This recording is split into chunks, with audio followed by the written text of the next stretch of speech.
produit par Netflix, le chapitre 10 de la saison 6 de BoJack Horseman montre l'histoire d'une femme qui, depuis le début, pense beaucoup aux choses, mais essaie de les gérer de la meilleure des manières. C'est là que nous rencontrons Diane, un Vietnamien qui habite à Boston, aux États-Unis. Pendant une grande partie de la série, nous voyons comment Diane essayait toujours d'améliorer le monde afin d'améliorer sa vie, ce qui entraîne une chaîne de mauvaises expériences qui termineront par un effondrement de sa vie. Diane est une écrivaine qui souffre de dépression et d'une vie avec apparemment de nombreux obstacles, mais qui, objectivement ou subjectivement, sa vie est grandement améliorée grâce aux médicaments psychiatriques qu'elle prend. Cela représente un grand changement dans sa vie, car Diane est habituellement en colère, anxieuse ou stressée par des choses de tous les jours. Cependant, nous pouvons observer un grand changement dans son attitude face à cette situation. Et tout cela est dû aux antidépresseurs. Mais pourquoi cela est-il produit? Que font les antidépresseurs?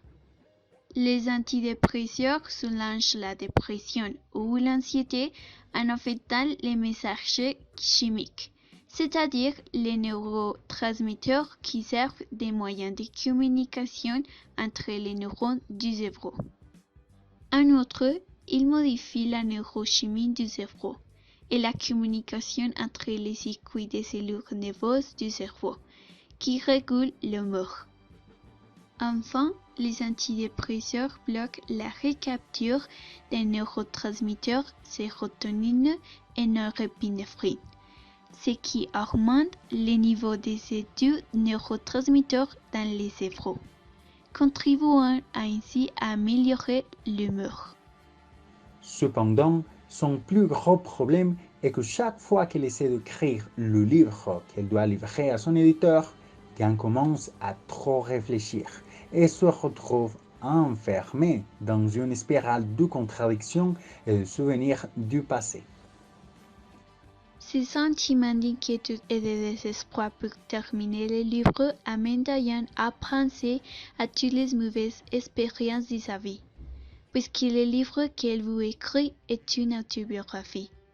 Mais ce processus est un calvaire pour elle, parce qu'elle est étouffée par ses pensées. Et cette série fait un excellent travail pour représenter ces sentiments que beaucoup d'entre nous ont traversés.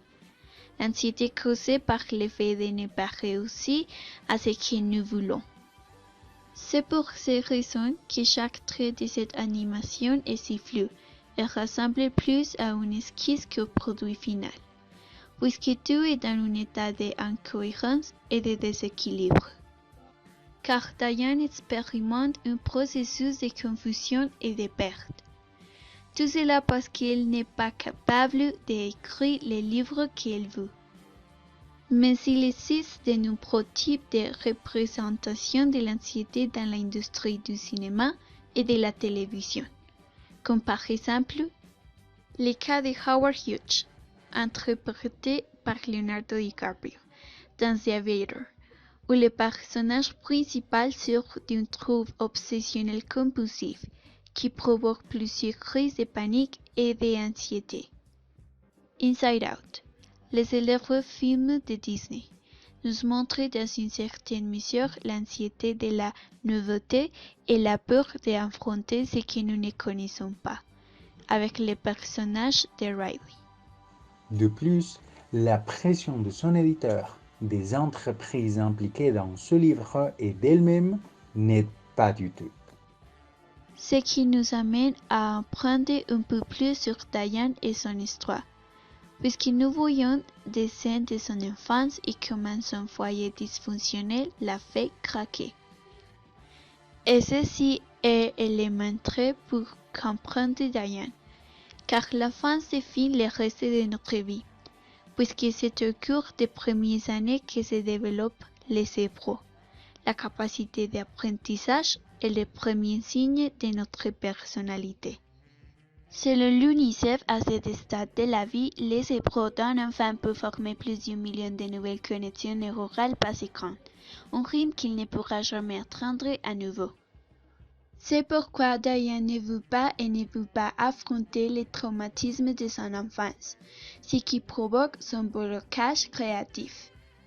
Au fil du temps, Diane commence à se sentir pire, arrête le médicament, commence à vomir et présente généralement divers symptômes somatiques d'anxiété.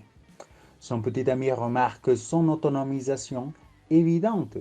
Alors, il décide d'envoyer n'importe quelle lettre à l'éditeur de Diane pour pouvoir la voir en toute tranquillité. Toutes ces situations provoquent chez Diane des crises d'anxiété, au cours desquelles elle a l'impression de ne pas pouvoir respirer. En conséquence, elle commence à écrire une toute nouvelle histoire sur un détective, ce qui pourrait être traduit simplement comme le besoin de Diane d'échapper à ses souvenirs et de ne pas les affronter, parce qu'écrire sur sa vie est assez accablant.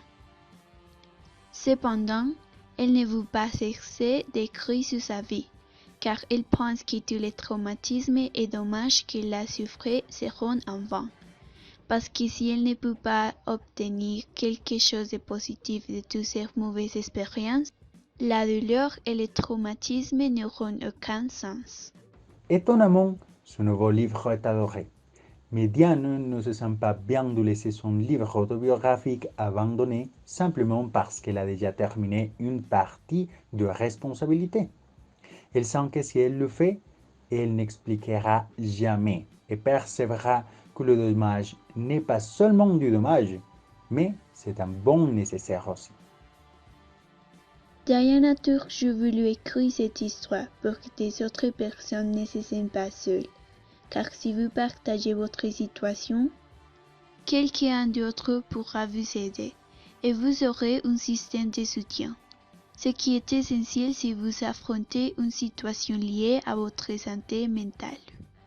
Et c'est ainsi que l'éditeur de Diane dit que cette nouvelle histoire concernant les détectives est pour être une façon de montrer aux autres qu'ils ne sont pas seuls, qu'ils peuvent toujours compter sur quelqu'un, puisqu'aucun problème n'est éternel et le plus important est de prendre soin de nous-mêmes.